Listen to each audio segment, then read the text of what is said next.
Monsieur Bokoum, et vous, que vous inspire la date du 14 janvier? Bon, merci Robert. Pour moi, la date du 14 janvier, la juxtaposée à la date du 22 septembre est comme un blasphème contre la République. C'est un blasphème contre la République parce que quand vous êtes à la tête d'un État, vous avez aussi l'obligation, en tout cas, d'être redevable ou d'être reconnaissant envers ceux qui ont fait, ceux qui ont mené des grandes luttes, des hautes luttes pour que nous soyons aujourd'hui ce que nous sommes.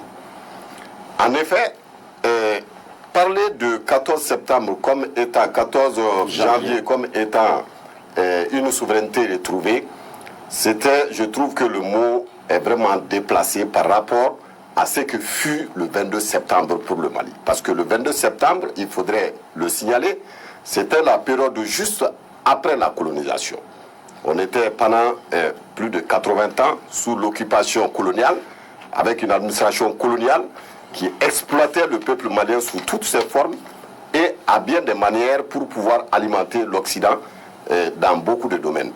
Et donc, un long processus à ce moment a été déclenché de génération en génération pour aboutir à une indépendance qui était le 22 septembre, dont la souveraineté du peuple malien. Et c'est cette souveraineté fait que le 22 septembre démarre comme l'an premier de notre ère en tant que Malien, en tant que nation, en tant qu'État. Et donc, en aucune façon, on ne peut juxtaposer une nouvelle date pour parler de la même souveraineté. Cela est un non-sens. Surtout lorsque ceux qui ont contribué à cette haute lutte du 22 septembre, ces femmes et ces hommes, de point de vue intellectuel, du point de vue sociétal, du point de vue organisation, et dans tous les domaines, à bien des égards, il n'y a rien de comparable entre eux et ceux qui gouvernent aujourd'hui nos États et toute notre génération. Même le peuple des années 60 n'est pas pareil à celui du Mali aujourd'hui, du point de vue de son ancrage culturel, du point de vue de son désir profond à l'époque à revendiquer l'authenticité culturelle malienne, à faire en sorte que nous puissions revenir dans ce qui fut l'Empire du Mali, avec ses valeurs, ses codes, ses modes d'organisation. Cette identité a été l'œuvre de ceux qui ont combattu le 22 septembre. Donc, pour parler de souveraineté, je pense que le 14 janvier n'était pas une date nécessaire. C'est peut-être la date du président Hachimi. On pouvait dire la date du président Hachimi, la célébrer en tant que telle. Mais pour l'esprit qui est derrière cette date n'est pas une mauvaise. C'est pas mauvais en tant que soi, en tant que tel. Je le précise très bien. Et cet esprit pouvait les permettre de renforcer le 22 septembre, de rendre la fête du 22 septembre encore plus grandiose comme ça a été dans le passé, et de faire en sorte que toutes les dimensions artistiques, culturelles et souveraines de notre peuple puissent s'exprimer le 22 septembre.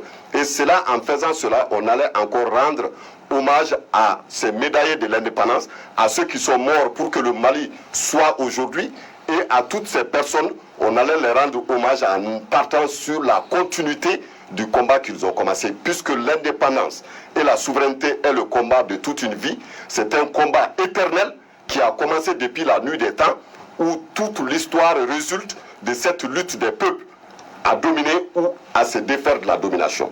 Donc, si aujourd'hui nous partons de cette base et que la question de souveraineté en tant que telle devrait avoir un contenu, et c'est ce contenu en 1960 qu'on l'accepte pas, qu'on adhère ou qu'on n'y adhère pas, parce que c'était une question idéologique, mais il est évident qu'il y avait un contenu idéologique à tout cela, un contenu social, un contenu culturel, un contenu économique, avec un programme de développement économique qui a permis au Mali à l'époque de créer une administration, de créer une armée aujourd'hui et de créer tout ce qui constitue le socle d'un État dans le processus de développement. Donc si aujourd'hui la tradition actuelle parle de souveraineté retrouvée, pendant qu'il n'y a aucun contenu, il n'y a aucun programme social, il n'y a aucune démarche économique, il n'y a aucune perspective qui prouve aujourd'hui de quoi se réfère demain, eh bien je dis que cette question de souveraineté est une démarche qui est adressée à l'esprit du vulgaire, et certainement ce n'est pas à nous qu'il s'adresse. Parce que ça aussi, il faut le faire comprendre, que pendant tout ce temps, à un moment donné, moi je me suis demandé, est-ce que réellement, comment le pays est dirigé si ces gens-là ont la compétence. Mais je me suis rendu compte que finalement, ce n'était pas une question de compétence. Parce que tous ceux qui sont aujourd'hui à la tête de la transition, que ce soit au CNT, que ce soit l'armée, sont des gens qui ont fait des grandes écoles, qui ont eu leur bac, qui ont fait des écoles de guerre, qui ont fait des écoles d'état-major, tout ce qui va avec, qui leur permettent de comprendre les enjeux stratégiques et en tout cas les géopolitiques majeurs qui gouvernent aujourd'hui le monde. Mais en dépit de tout cela, la politique qui est menée, qui va catégoriquement à l'encontre de tout cela, qui entraîne notre pays vers, en tout cas sa liquidation, vers une démarche aujourd'hui qui ne ressemble à aucune démarche qui puisse exister aujourd'hui au regard quand on veut comparer à un autre modèle. Donc je me suis dit qu'ils ont compris que c'est un peuple analphabète, c'est un peuple souvent qui ne suit que le bruit des tambours, c'est un peuple souvent qui, à un moment donné, n'arrive pas à savoir quel est son problème, qui est son adversaire et qui est son ennemi.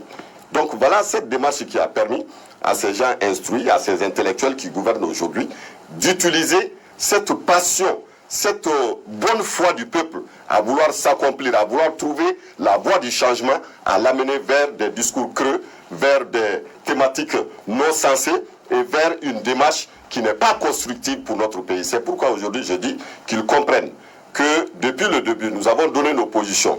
Ces positions ne sont destinées contre personne.